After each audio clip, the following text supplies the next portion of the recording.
எனக்கு ரொம்ப ரொம்ப பிடிச்ச கவிதை பாரதியாரோட கவிதை. "தூணிலும் இருப்பான் துரும்பிலும் இருப்பான் வல்லபெருங்கடவுள் இல்லா அணுவொன்றில்லை. துன்பமில்லை துன்பமில்லை அனைத்துமே தெய்வம் என்றால் துன்பமுண்டோ? கழுதை ஒன்றைக் கீழான பன்றியினை தேளைக் கண்டு தாளைப்பார் திருகரமும் சிரமேற் கூப்பிச் சங்கரச் சங்கரவென்று பணிதல் வேண்டும்.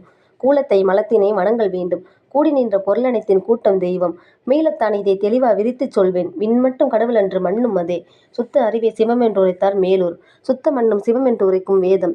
வித்தகனாம் குரு சிவமென்று உரைத்தார் மேலோர். வித்தையிலா புலையெனும் அதென்னும் வேதம். பித்தரை அனைத்துயிரும் கடவுளென்று பேசுவது மெய்யானால் பெண்டிரண்டும் நித்தம் நுமது அருகினிலே குழந்தை என்றும் நிற்பனவும் தெய்வமொன்றோ நிகழ்த்துவீரே.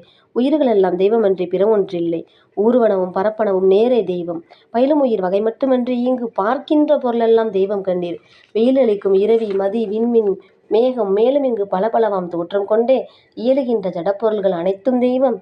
எழுதுகோல் தெய்வம் இந்த எழுத்தும் தெய்வம் அப்படின்னு எல்லாத்துலேயும் இறைவன் இருக்காரு. எல்லாம் ஒரே சக்தியோட வெளிப்பாடு தான் அப்படிங்கிறத தெளிவாக இந்த கவிதையில் சொல்லியிருக்காரு. இது மட்டும்தான் உண்மை. இதை மட்டும்தான் நான் ஏற்றுக்குவேன்.